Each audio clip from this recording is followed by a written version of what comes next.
Yeah, so nentandika nengenda ku NBS. Solomon wamala banga ki ku NTV wano? Myaka gyali 3 oba 4. Approximately myaka 4. Myaka 4. So awo aba NBS we bakulabira ne bakuyita. Ne bangamba jangu. Kusawo yo nga ntunda. Ate Ibra, olina okumanya time ne season. Transfer window ebezze. Nga gwaliko totunula mabega. Sign the deal. Abantu batamanya time and space and the opportunity. That opportunity goes away. When you feel it's the right time to jump, jump. Totunula mabega. Go. Because that opportunity will pass you by. Yes. Yeah. Chikuru. Chitufu. Decision making chintu chikuru nnyo. Opportunity wejja. Run. I understood the opportunity of time and space and the power of decision making. Obi grasping. Obirina biri wano ku ngalo wano bwebyo obirina mu ttaano. Ntero gamba bavubuka out there anti okubonaabona kwaffe mu nsi n'essanyu lyaffe ebyo bibiri bisinzira ku kintu kiri okusalawo. Mu nsi muno buli muntu asalawo mu bwangu obw'ekitalo yanyumirwa ensi eno. Omuntu ayimirira eno n'ayimirira eno n'adda eri kwe kubonaabona kwe. Tugende mu maaso. Nensalawo. Nengamba Agikonde Ngeze yaliko nga managing director. Nengamba Williams Kato. I'm sad but I have to go. Kangende. Nogende kamocha. Ngende kamocha. Mauli negatandikao. Solomon Serwanja lives NTV to NBS. Yeah. Ogajjukira. Ne tugenda wentuka ekamocha. Kalisa nangamba. Jangu tukole. Nengenda nensigninga diru. Was quite good. Bangamba wafuna sente. Zali zikubyamu zonna ze wali ofunye obulamu bwo bwonna. Waliwo yali abinyumizaawo. Atula ku NBS nanga nti ono omwana esente zafunye tagenda kuddamu kubonaabona obulamu bwe bwonna. Statement eyo yankwatako nnyo ne ngamba wow. Akasente kaaliyo okakomparinga ku nnaku ezo. You know, nenzija nengamba Kalisa, I can't work alone. I need other people, support team. Nendi commending abantu. Nakwezi yali transfer window ne baba shopping. Crossover. Exodus. Barukshana, ba Chrismail Waswa, ba Chelsea Nsibirwa, ba Sam Walugembe, yali mu graphics, bonna bajja tandika okukola. Nitandika okukola nitandika station. Tandiko jiraninga. Kati decision yaliwo. Nagenda nengamba Kalisa. Amawulire gasaawe 3. Gabali balina amawulire gasaawe 3 ngenga gali mu Luganda. Agesaawe mge gali mu Luzungu. Nenga Kalisa tosobola kompitinga ne NTV akaongeza. With your English bulletin tekisoboka.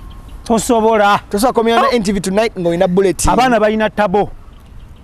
Munange kyenakola nga mugamba amawulire g'Oluzungu tugenda gassa ku 3 ag'Oluganda tugateeke kwemu. Reaction ye yali ete first time okimugamba nga CEO. Tekisoboka. This is what we're known for. Emugamba sebo. Amawulire tugateeke ku 3 ag'Oluzungu. Naga let me consult with the bosses, board, but top management ne bagaana. Nakomona nga ngenda kikola because I believe in you. Olesa idea yo. Oli mupya abagagga baganye ne mugamba Kin, trust me on this. Nangamba I'm doing it because I believe in you. We are changing the bulletin. Nasalaonga boss. Bulletin yo kusatu egera be ya Luzungu. Oluganda ludde kusaawe. Oluganda ludde kusaawe. Muyingira akatale kuvuganya. Tuyingire competition. Zabike ennaku ezo. Nanga ngenda kikola. Nibatandika onnoonya erinnya. Naita top management ne proposing amanya nampita. Nga come. You said we put the bulletin. You said we put the bulletin at 9 o'clock. What name do you want to give the bulletin? Nimugamba live at 9. Naga live at 9 it is. I named that bulletin Live at 9. Till now. Every time Ken meets me, he tells me, you built a brick on Next Media. You'll never be forgotten. Live at 9 bulletin, Ojita Live at 9. It is Solomon SERWANJJA. That is my baby. The vision bearer. Every time it comes on, I'm like, yo, that baby was mine. NBS Live at 9. Netandika on a lunchtime bulletin, it was my baby. Ologana agasawe emugano agoluganda erinnya ddyo livaawa. Erinnya simanyi naye ddyo simanyi kubanga bagakyusa. I think esawe Sigega agembobya. Koko finga ge yayimbako sigega. Agembobya. Bagakyusa. Ne bagakyusa ne bagawa new name. Amasengeje. Simanyi eryava ddyo. Nali so much into the English bulletin. Netandika okukola. Kati njala tutunulire Solomon okedde ku maca oguzizza omugagga idea ya mawulire gakyuke because gwe watunulira kuvuganya nti NTV bulletin yayo NTV akawunge saawa emu ate nga abantu bagalaba okusobola okuvuganya nabo olina kudda mu budde bwabwe okole kye bakola competition. First week ya bulletin eyo y'Oluganda nga gazze ku saawa emu kyali kitya? Report yali etya?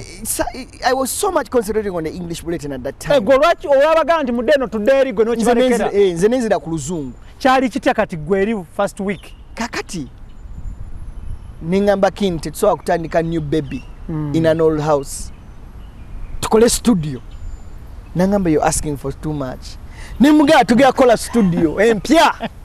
Omusajja na investinga studio. Newe nali badde nze nga nze Ken nalirayo nga ne bamenya ne tufuna one song Chris Mel na designinga studio.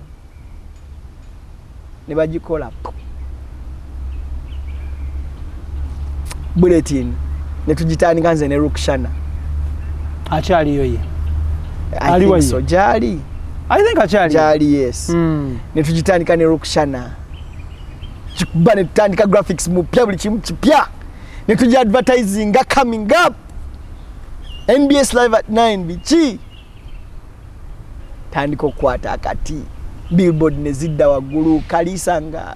If I have seen an aggressive boss, that man Ken Kalisa is aggressive. That man is a true reflection of a CEO. He's my mentor. Right now, mwigirako bingi. Netandika kola bulletin. Netandika investigations desk. NBS investigates. Netandika kola investigation. Raymond Mujuni na joining and tukola investigation. Joyce Bagala najja. Tuvuge ekintu netandika okuvuganya. Katukomewo n'ekyo. Tuli ku extra digest mugoba nsonga tutunuulira obulamu bwa munnamawulire ali celebrated. Of course abamawulire bangi abakabi mu ggwanga Uganda, abawummula, abakyaweereza n'abaana abato abali mu kujja obuzzi nga balungi nabo gye bali. Of course n'abatuvuddeko Katonda n'abakoola nga balungi nnyo nga baali balungi nnyo nabo of course tusigalira tubasabira Katonda abawe ekiwumula eky'emirembe abasajja nga omugenzi Bali Francis n'abalala bangi nnyo abaali abasaale mu kukyusa omuzannyo gw'amawulire mu ggwanga Uganda. Tumuleese ono lw'ensonga nti abavubuka ennaku zino mumulaba mumugoberera.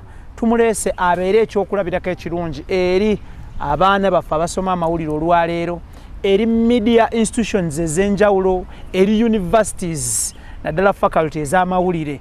Mumulabireko tufune story ye oba emboozi ye.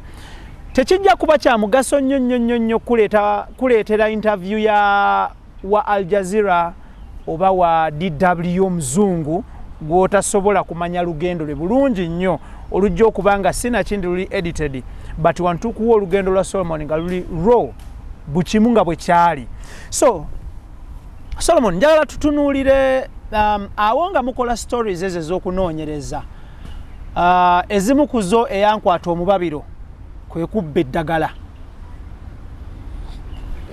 lya gavumenti mu materekero g'amalagala ag'enjawulo abantu ne balitunda ne bakola ebyabwe naye ng'eddagala lino gavumenti erina system nti bwe yaleeta obujjanjabi obw'obwereere okusomoka obwereere n'ebintu ebigwa mu kkowa eryo tusuubira nti abantu balina okufuna services zino ku bwereere nga bannansi ate ne weesanga nga here comes a scenario nti eddagala libbiddwa ebisinga okwewuunyisa abantu kambikubuli ebiri bibiri ku bintu bya enkola y'abantu oba mu gavumenti oba mu sekita y'amalwaliro oba health eddagala mu Uganda bwe litabbibwa lyokyebwa nti lyaweddeko ebintu ebyo bibiri bikyalumya abantu omutwe mu basinga okulumwa omutwe ndi omu kubo nga bannayuganda you ask yourself lwaki eddagala lyokyebwa nga terikozeseddwa naye nga be balina okuliwa abalina okuli administering to us bagamba tugenda ku twetaaga such and such huge budget to dispose of lino eddagala ne weebuuza honestly eddagala lyokyebwa litya ng'abantu bakyatawanyizibwa katugambe ekyokulabirako case in point nti bagenda kwokya eddagala lya TB naye nga bannayuganda abalumizibwa akafuba omuwendo gukyalinnya bulinnya n'eddagala bagenda kulyokya n'owulira nti ate wano tewaliiwo ddagala lyabbiddwa wakola story eyo yali yakabi nnyo abaagala ensi yaabwe twasanyuka nnyo ate ne tumala ne tukaaba amaziga ku mitima nga twebuuza eno yennyaffe Uganda njagala otusiigira ekifaananyi kya story eyo ey'eddagala ery'eddagala yali etya yatambula etya story eyo yali yendo kuviire walo I think luwanvu naye ndooza abantu bayinza ogiraba bagende ku mukutu bagirabe bagita stealing from the sick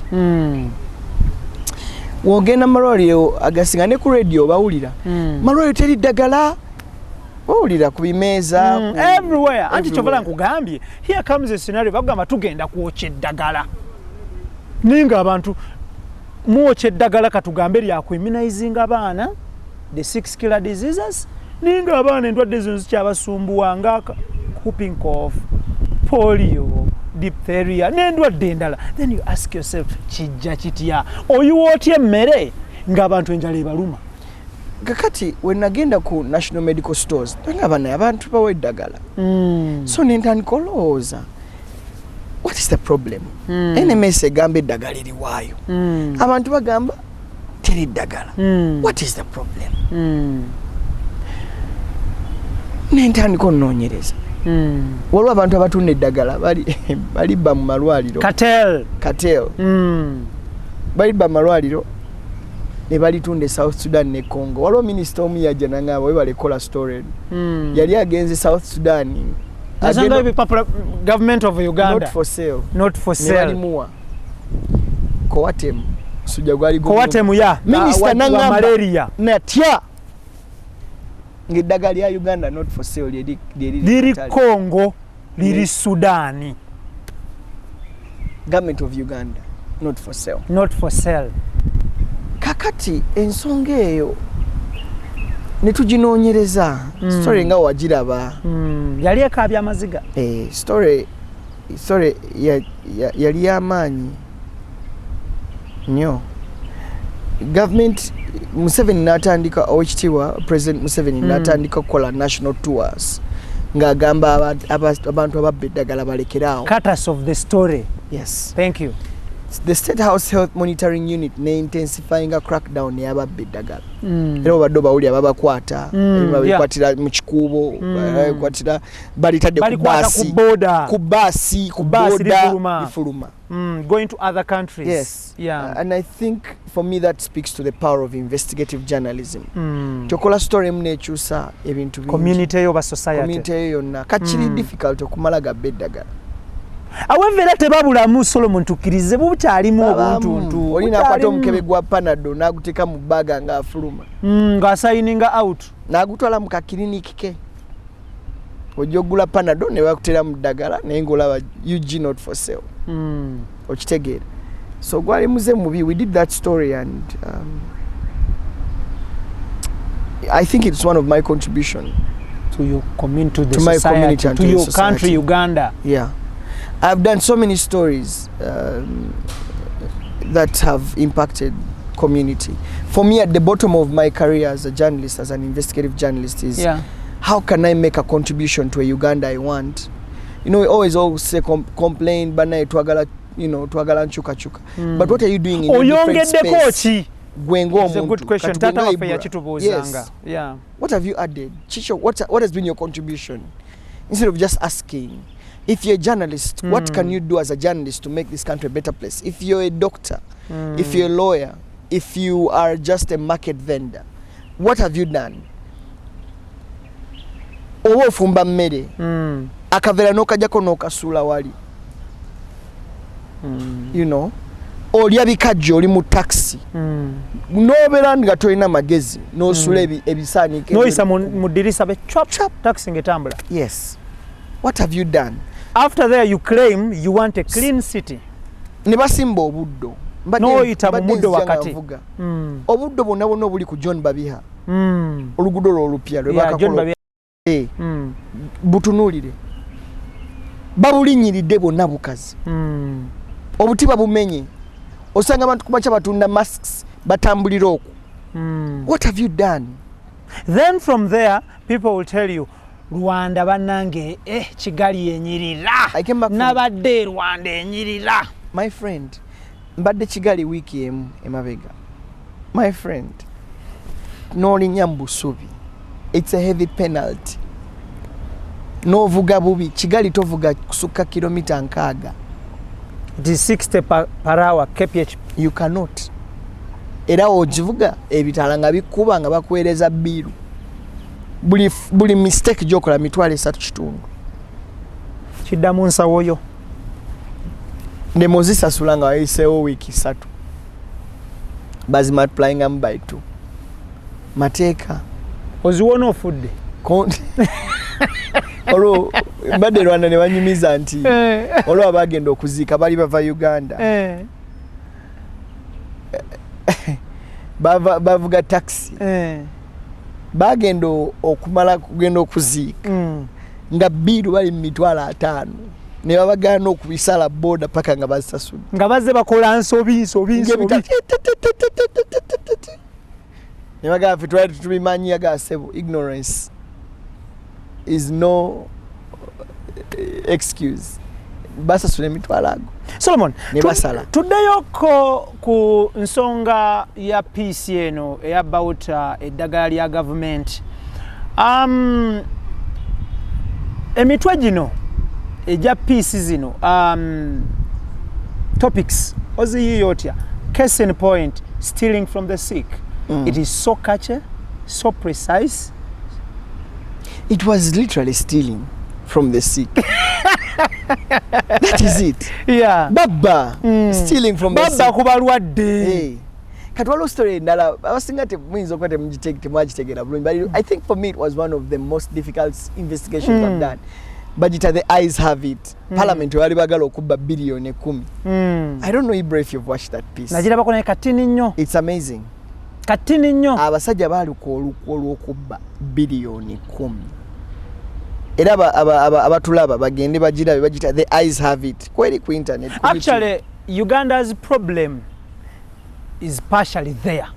Ne baluko olukwe. Uganda deserve to know that. Baluko olukwe ngeri gye babbamu sente ezo. Nebajja nawe ngo balinnya kagere. We batuka mu parliament. Step by step. Members, I put the question. The eyes have it. Story tujita the eyes have it. Kwiga ne babba sente 10 billion. Tojijukira babagama bazize bameka bazizayo. A few of them. Ne parliament yagalawo byaggwawo. Ne tugenda mu parliament yaddakoso. Bameka baza sente ezo billion. Koti ya salone ga bazizeyo. Ne President Museveni byamunyiza. Nabaga muze sente ku district bazizayo. Wadde nom. Investigations on Zemba denkola zona nyinkozi stories nyingi. Waliwo eno gye nakola ayebenjaga asajja batunda cocaine ne heroin ku katale. Yes. je tuwade tugenda keyo nayo enjaga abasajja drug abuse abasajja bakwata eddagala not eddagala enjaga yali mu police custody ne bagikyusa ne bagiteeka mu bagitunda ne bateekamu akasawo ka kawunga Uganda and it tested starch positive. IGP aliko ennaku ezo Kale Kayihura Kale Kayihura nimbuza names investigation gye watandika yagwera nangamba let me make a few calls nebikoma nenga yeke nyini okay Solomon ba reporting anti kilo zenjaga zabula okuva mu police custody ne baziteeka mu kawunga nga a senior journalist, a celebrated journalist and an investigative journalist njagala ombulire Solomon, how can this thing happen at the airport? They intercept someone ngali mu kusmuggling for example ivory oba gold, tugende nezo item bbiri, ivory oba gold at the airport, ne bagamba nti Uganda police ne aviation authority by intercepting someone nga asmuggling ivory worth 2 billion, case in point 2 billion. Then ne mujja ne mutukolera story blah blah blah blah blah. Then after a while ne bagamba nti ivory ne gold gwe bakutte nga bamukukusa ku airport yabuze. How can that happen? Mukama wange ekyo kizibu okuddamu kizibu naye nga naawe biwulira ebintu ebyo biwulira kati ng'ekyokulabirako nti baakwata enjaga mu kilograms bweziti after well ne bufuuka buwunga bwa muwogo oba kasooli. Police yo kenyini ne raising a red flag nti batubbyeko bibuze ne batandika forensic investigation simanyi gye yakoma. But how kiba kitegeeza waliwo abazidiiringa era njukira nkola story ya cocaine abasajja engeri gye batambuzaamu enjaga ne cocaine buntu butono we buti butambula so from wholesale to retail. Naye njukira nkola story eyo abasajja bajja ne bankwata ne banyingiza primo ne bakuwamba nga mulimu emundu ne bangamba koddamu okwogera ku kintu kyenjaga bakukidnapping, you were kidnapped. Nowunyiriza, I can guarantee you leero bakusonyiye bakulabye nga abasajja bangamba bino ebintu. Mwali mukosa limit, what language were they using?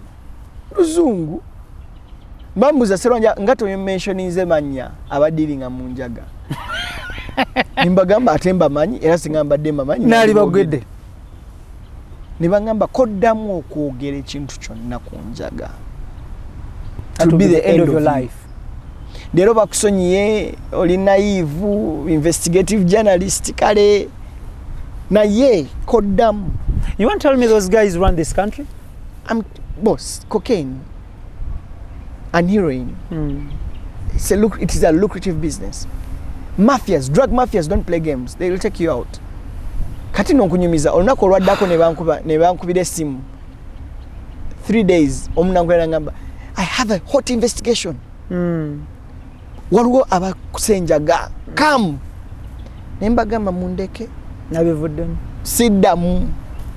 Okay, Solomon, your piece about stories. Drug abuse yali yakabi. However, tulaba of late drugs zeyongedde by youth. Abantu banywi abana too much. Simaina chenyiza kola I cannot mention into obaba no baba ali obaba, but let me be honest to you, all fraternities mulimu drug abuse. Now oshegera bagikozesa ate ku high level compared to before we wakolera story eyo.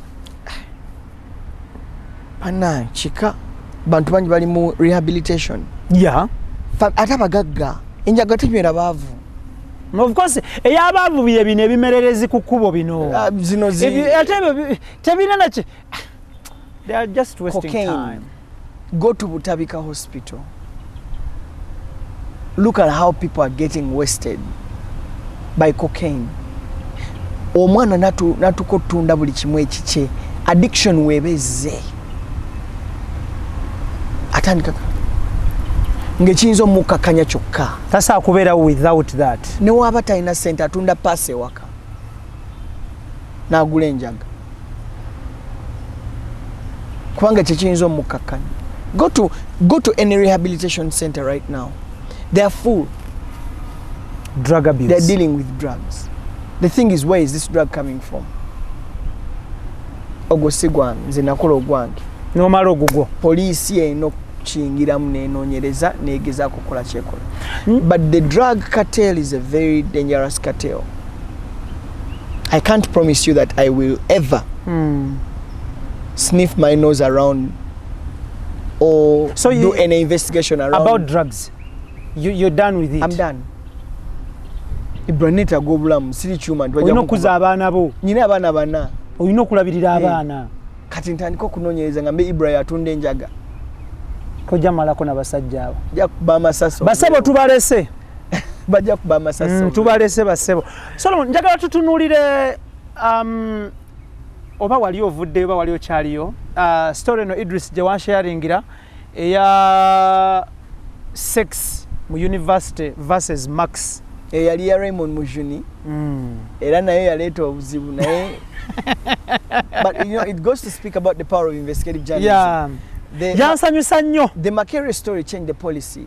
Nalaba lecturer ng'ayitwa omuwala mu lodge bw'ati ng'amulaga akabonero ti neŋŋamba tufudde ffe abayina abaana abawala nakwata bukwasi.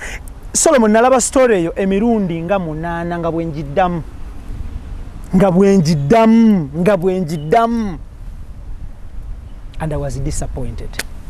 I was disappointed 100%. It really speaks to the power of investigative journalism. And this is why, and I know we're going there, this is why we decided to do the African Institute for Investigative Journalism, to really grow the next Solomon SERWANJJA, the next Raymond Mujuni, the next, you know, Emmanuel Mutaizibwa, Frederick Musisi, so that the new generation of journalists don't just do PR journalism, but they're able to take on stories that are going to change their lives and the lives of the community they live in. It takes one story to change things. The Sex for Max story, Makere came up with a sex policy, you know, a policy against sexual abuse and all that. You know, the lecturer was sacked. You know, there was a transformation at Makere because of one story. So Ibra, kusawe noboli munamali, tuso akola bintu usual things. Get interested in doing investigations, big, deep investigative stories that are going to impact society. And this is why, after 15 years of my career, I decided to leave television and mainstream media. And I said, let's start up an institute. You know, right now, I run an organization called the African Institute for Investigative Journalism. You know, I have served 15 years. I've done stories, I've done so many interviews, held the powerful to account. Now I am in this space of how can I grow and mentor the next investigative journalist. Katukomewo. Tuli ku Extra Digest mugoba nsonga tukola ne banywanyi baffe aba Roast Coffee Academy ku Alwada Mall Airport Road UAE Abu Dhabi. Bano ba training aba baristas atenga ne Kampala baguddewo etabi wanajja nankumbi jangu bakutendeke obere barista atuukanye n'omutindo gw'ensi yonna atenga bo aba Sun Cargo Shipping Company ku Arua Park basaabaze mali from China to Kampala. Arua Park oba China Guangzhou oba kube namba za simu ezo buli kimu kitambule bulungi babayise ba Sun Cargo Shipping Company bajja kujja okukwasaganyiza ekintu ky'okusaabaza emaliyo etuuke bulungi e Kampala. Balese ne delivery vans box bodies ezakabi nga zi delivering emali eno border to border mu ggwanga Uganda babayise ba Sun Cargo Shipping Company bekwate buli kimu kitambule bulungi nnyo. Okay, nga tunagenda ku institute gye watandiseeyo ey'okubangula ab'amawulire ab'enkizo ku bannaabwe nga balungi mu kunoonyereza ku nsonga ez'omuggundu. Njagala tutunuulire okusalawo decision y'okusalawo okuva mu kukozesebwa okugenda okwekozesa because kino kikyo okoze ne UBC, it's a big media house, it's a state broadcasting house. okoze ne NTV, Nation Media, so powerful in the region. Okoze ne Next Media, so powerful in the region as well. KTN, Standard Group in Nairobi, the BBC. Thank you. Then no salawo no gama kati nvuddeyo eyo ngenda kutandika ekyange. Kiddayo ku kusalawo, decision making. Omanya. When you feel it, jump. Yep. Understanding space and time. That is the magic. Wowuliranga chikiseera. Don't hesitate. Jump. Move. Even when you don't know where you're going. Jump. Move. Move. Kasito chiwulira muli. The problem is wochiwulira not suffocating. Oba weeyonoonera wettira. Gwe kennyini. Oyina osalawo. Ate kankubulireko, talent is funny because kati fenga abalira ku talent. Today bro oli gwe munene. Nencha tojaba. Ncha bichuko omwana omulala najja, oba omuntu omulala najja. Leero ono musician yasinga. In just a few minutes. Waba wakuba hit n'abayitako. Oba kitegeera. Yeah. Leero you're the best soccer player. Tomorrow there is going to... We all had Ronaldinho. Bagauchwa, Bakaka. Ronaldo Senior. Beckham. Michael Owen. Okoze opportunity ngochali ku peak yo to jump. When you're still at your peak, jump. I jumped when I was still at my peak. Every time I go around, people say, we still need you. Come back and at least read news. Come back and do one show. Come back. They always want you to come back. Jump when you're still at your peak. Because water jumping anotandika okukirira bwoti. Kijja kubeera kizibu okuva eno okuddamu okwambuka okubuuka. That's it. Olina kuddamu kwambuka ate obuuke. Maso ziba zaanafuwa. Oba onafuye.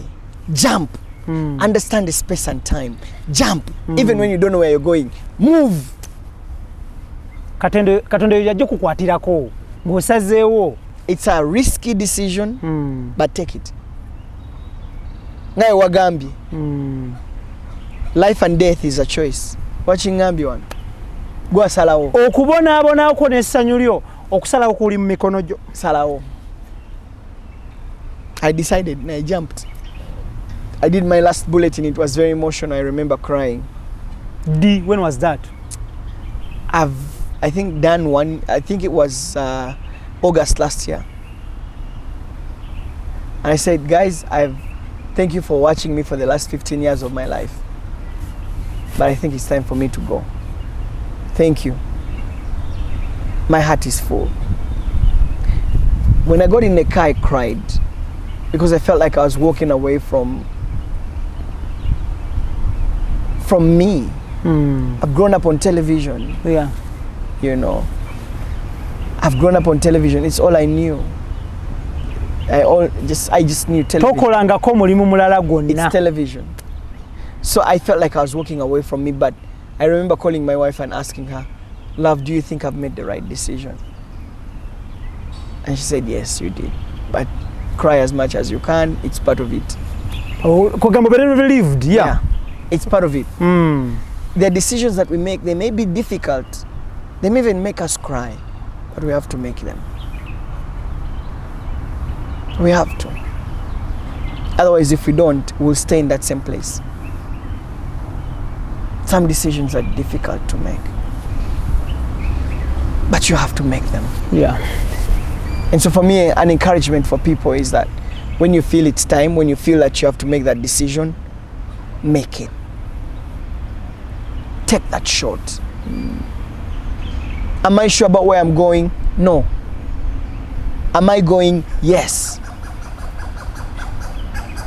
I mean, I was leaving a job that was paying me well. Going into a place I don't know. Like where I'm going to be paying myself, and there's no money at that time because you're beginning. From scratch. Yeah. So we started the institute, registered it. Now, I'm earning some salary. It's little, not as I used to pay. Paid, it's little, but it's coming in. Alhamdulillah. But now, the bigger thing is that I am learning something new. Not only news writing, news making. I'm now a CEO. You know, listening to fellow CEOs, learning from them, sitting at their feet, an opportunity to learn again, to start, to start from zero and learn something new, managing people, listening to people, looking for financing.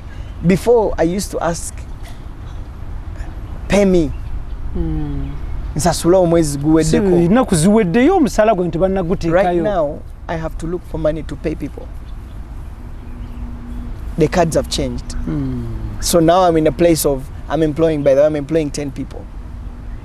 And I have to ensure that they're paid in the month. So my thought process has changed. My maturity, my thinking, my circles have changed.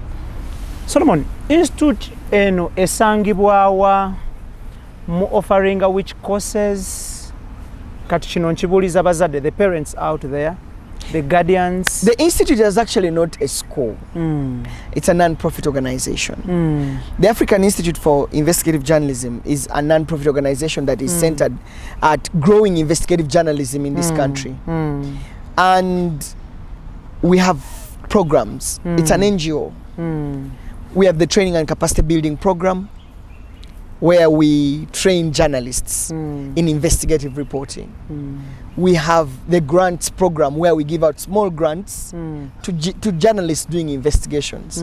We have the collaborative program, where we get journalists and put them together to do mind-blowing investigation. At the heart of the institute is the role of investigative journalism in creating a better world, And so we want to grow investigative journalism in the country through training and capacity building, through supporting them, through working with them, bakole stories is really impactful. So that when we are leaving the newsroom, there are other people who are taking over from us to continue with the cause of investigative reporting. That's what we're doing. Supporting. Our main offices are in Chirabulindo. That's where we are based. And we are funded by different donors. That is great. Who believe in what we are doing. And we have done really so many trainings. We have given out so many grants. We have now started, we have now bought equipment, cameras, tripods, lights. We've set up workstations for investigative journalists. So we've created a home for investigative journalism. You can come, get the equipment, go and use it, bring it back. Twina secret cameras, twina cameras in Gazino, twina, workstations. You're in an investigation, you're in external drive, you're critical content, edit, and get out. You're starting up something very good, which is good for our community and society as well. However, njagala tutunulire bintu bibiri. Doing such an initiative yaba investigative journalists tuyina problem ya interference from the state or government on people who are doing such work. Mugenda chikola muti ekyo? Well, I think that times are changing. Government too wants to go clean. People who are stealing, people who are doing all these things. Yeah. I don't think President Museveni likes corrupt people. He doesn't. And if we're helping him expose corrupt people, he'll be more than happy. Even people in government don't want people who are doing bad things. And so we have gotten so much support from people in places of power who say, please keep doing what you're doing. We need to make this country a better place. Of course, there's resistance. There is no person in government who wants corruption, who wants to hear people being killed, who wants to hear all these things. You think people in government are happy that there's a video that is going around, I'm sure you've looked at it, Beba Konede Northern Bypass. Yeah. Who wants that? No one. Everyone else. So exposing and putting it out that this person actually knocked this person, they have to be held accountable. All of us want that. So the fact that investigative journalism can play that role should be supported. Should be supported. Nkubira omulanga abantu mwenna abaleyo abamawulire, of course kino kiyamba ffeffe nga abamawulire come out osobola okukola amawulire agapyala kwatakinga but tutunuulira amawulire ogenda gannyuka otya owunzikirawa. So Solomon yatandikira eri nga reportinga story aba boda ab'obutale kati eno gyali olunaku olwaleero nti CEO addukanya institute eze okubangula ab'amawulire abagenda okukola okunoonyereza. Of course tukula tulowooza abanoonyereza babeera ba CID oba basirikale, but bwe tukula bwetu ne tubanguka Katonda najja nga tubikula obwongo tumanya nti ate ow'amawulire oli musaale nnyo n'okusinga owa CID. So makubira omulanga, be part of the project. Yeah. Tolwanyisa project, towalana project, toleetawo mbeera. Just embrace the project. Come on board and work together for a better Uganda, for a better tomorrow. Yeah. Njagala kubanga nkuleka naye nga sinnakuleka. Nebuzo bibiringa bibiri bisatu. One, out there the public portrays it nti ab'amawulire tetusasulwa bulungi oba media houses tezisasulwa abakozi baazo bulungi. Ekintu ekyo lowooza kigenda kugibwawo kitya nti ow'amawulire tasasulwa bulungi? Ekintu ekyo kinnuma nnyo. Wali okiwuliddeko? Ate nkiwulirako mbimanyi, mbaddeyo ndi mawulire, mbadde myaka 15 mawulire. So mbimanyi byonna. I know. Osanga omwana akola story, buli story ne bamwe. Can you imagine? In this day and age, 5,000 shillings per story. It is peanut. Webe nge fuse head ngeze ku front page nawe mutwalo gumu. Ninga atambudde okola story. Waliyo bannamawulire abatalina contract mu newsrooms. They have worked for good years with good stories. Stuff. How can that be changed? I think it's selfishness of media organizations because they make profit. They forget that it is people who make those media organizations. Investing in human capital is very important. And I'm learning that as a CEO. You need to ensure that the people who bring in the money actually are paid. Shoya Ibra ebereta sente nyingi. They need to be appreciated. Niwe sanga nti companies bakola profit and that profit doesn't trickle down to the people they employ. Yeah. Bannamawulire. Omwana lwaki tatwala brown envelope. Natambula najja abamu bazirwanira n'ozirwanira. Ka transport refund. Literally they are breeding corrupt journalists. Tuina we tusaininga. Ibra. Bannamawulire basasulwa bubi. Ekyo kimanyi. And we need to start that conversation against it. Yeah. Against it. Era kinyiza nnyo Mwami Museveni wagaana okusaininga minimum wage. Ekyo ddala bubi. Bubi. Buli lebadde ekipapula ekyo bakizza wansi bwe bati. Buli lwe ba celebratinga lebadde. Kenya neyongera, Ensena nezongera, Uganda nejira minimum wage. Kubanga kakati munamawulire asinzirawo okugamba nti nyongeza oba nsasula bulungi. Of course ajja kujja wosanga basita ajja gamba ngenda. Awo ne bamuongezaayo because he or she is threatening to leave the company. Naye kakati gwe ono wawansaga ngenda gamba genda. Baza nokugamba yangu wako. Genda waliwo omulala agenda okujjagala omulimu ogwo genda. Babitugamba nnyo. Lwechanga abalinzi omulimu gubali 10 ku gate yawo. Genda. Babitugamba nnyo bye tukolera. Because you have nothing to protect you. So people take advantage of that. And because you're desperate. Wengenda nalyawa kamberewo. And so nobera mukola mawulire nenga amawulire gokola sige mawulire. Bakuyise ka PR function ofuna 10 ofuna 5 nokola ka PR katogenda okola investigation mugaba naye nfunira wa. Andi ogira baje gukira nga teri akusasula ngeyogireka. Bazireka. Ogireka bulesa ate kati webuuza. Bwengena press conference yagiyise yampaye ekyetaano. Naye bwenkola investigative we nani anansasula. Sina kindi asano gitandikako along the way ne bamugula nekomaawo. Ochogedde. Nekomaawo netaguka. Omusajja ng'agenda kwa $5 million story gireke kadi jimpe.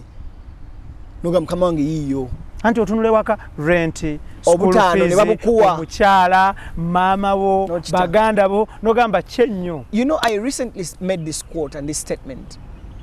We don't do journalism for just doing journalism. We also do journalism to earn from journalism because we have families to feed. We have fuel to put in our cars. We have demands as journalists. So we don't do journalism for charity. Let me say it again on this show. We do not do journalism for charity. We do journalism so that we can live better lives like yours. Drive good cars. The city mwavu. No. City mwavu. Ibranze city mwavu. Mkulaba. City mwavu. I can tell. Era obonjagala, you have to be able to pay my worth. Omuntu ateko kuba ready to pay for your service. Exactly. Wabata ina abireke. Yes. Osanga Andrew Mwenda ngavuga Q7 Audi latest. Why? He's Andrew Mwenda. Yesetinga. Wabata ina sente tomujao. Muleke. To come and give a keynote address which is Andrew Mwenda. Eyo generation yo gantu banamuli ebava egenda vaawo nze siri mwavu.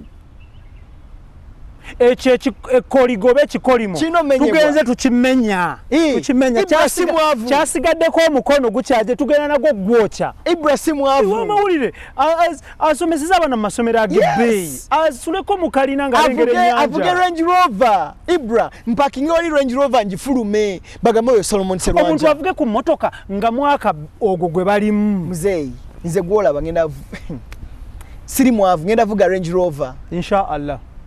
Well, parking a Ibra walingo vuga TX Land Cruiser ngam parking a Range Rover. Je tulageyo. Let me tell you, go to Nairobi, Kenya. Banamole ba bamanyi nyono okusinga abayimbi ne baserebo be. Range Rover. Niye ateffe wano. Ne wano no tabuza kagere. Nakuba oluyimba ate ne mulanga gumugoberera. Nga talina wadde baluwa y'omujiji. Ng'ekipapula kyalina ekinene national ID. Na baluwa ya polio. What's happening? I am telling you, Ibra, that conversation needs to happen. We don't do journalism for charity. No, I do not do journalism for charity. No. I do journalism to earn, to live a better life, live in a better house, drive a better car, take my children to big schools. These witches are not for lawyers only. They're not for people in government only. They are also for journalism, journalists. So toberao nongamba mbu serwanja jangu ngenda kuwa emitwala abiri. No, I'm not worth 200,000. Sigaze sendezo. I will come and do it for free. Than you kumpisa maso mu mitwala abiri ojimpa chichi. No, mulina mukwano gwange Idris Lukwago. Abantu bajja n'abagoba agamba uyagende. Wakiri tukukolera kubwerere obagenda. Mitwalo gyo 10 gendo gire ne family yo. That is it. Kuisambu ise maso. Lwacho sasula munamole in this day and age mitwala 5 mwezi. Honestly kyogereko. Rent asasula sente meka. Yaba asulawa. Yana avaya ati eyo mweye nyumba ya rais okutuka akole kyoyagala ku mpewo. Ate batusubira muntu tukole miracles. No. Ibro sasula muti nejiba mitwalo 8. Lwacho sasula munamole mitwalo 8. Tulare rent wa sente meka. Rent mitwala ago bare minimum asatu mu nyumba etegerekeko nga bona alwala abantu bajja kujja bakukyalire. Waliwo ennyumba abantu ze basula mu Solomon nga bwalwala abagamba muninde kompone takiriza abantu kujjayo si because ayagala naye embeera agamba when people come and visit me here what will they say when they go back. Ate ne bakunyunyunta nga twena na time nako akako tebagabali oliwa dawano dawali nobo kunyeka diru ko genda ko waza kola ne bakuchunya olinyenjo ne bera lutalo rugo ne yabasije baba dikibano boss na wala no omukozi na wala na boss Uganda. But I'm telling you Ibra, this conversation needs to happen. I'm telling you, it should be our next project. This conversation needs to happen. Journalists cannot be described as broke people. However, Solomon, on the other hand, tuina no gamba abamawulire nabo bebereremu bekolemu omulimu. We have a new breed of journalists ng'ogwabwe gwakuwemula buwemuzi bawemula buwemuzi balimba. They are doing crooked stories. nabo gye bali abo. Kati oyo Solomon, how will you advocate for such a person to be paid nga they are adding nothing on? No kweyongerako wenga omuntu. After doing my bachelor's, I went back and did my postgraduate in investigative journalism. I went back and did my master's. Ibrahim enrolling for my PhD.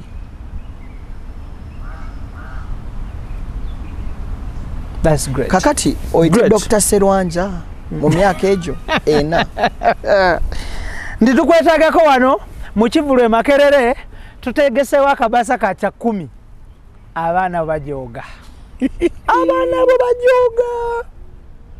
Mugamba naye tunulira fizi wange kale yeka fizi yeka nze tontunulira mafuta tunulira fizi mafuta eri kusende make tunulira lita ya mafuta Ibra naye twate nga ogambye twate twekoze mulimu kukula Ibra oyino kula tuyina abamuli nga bagano kula diploma ngode ne ka certificate dayo some diploma oba ne ka diploma dayo some degree omaze degree dayo some masters dayo kama join us on the PhD journey nali njitidde naye ngenda gitandika inshallah myaka ejo Ibra ejo na kwetano ngamaze kati wenzija wano okunchaza ngamomi Dr. Serwanja kwa addressing nga doctor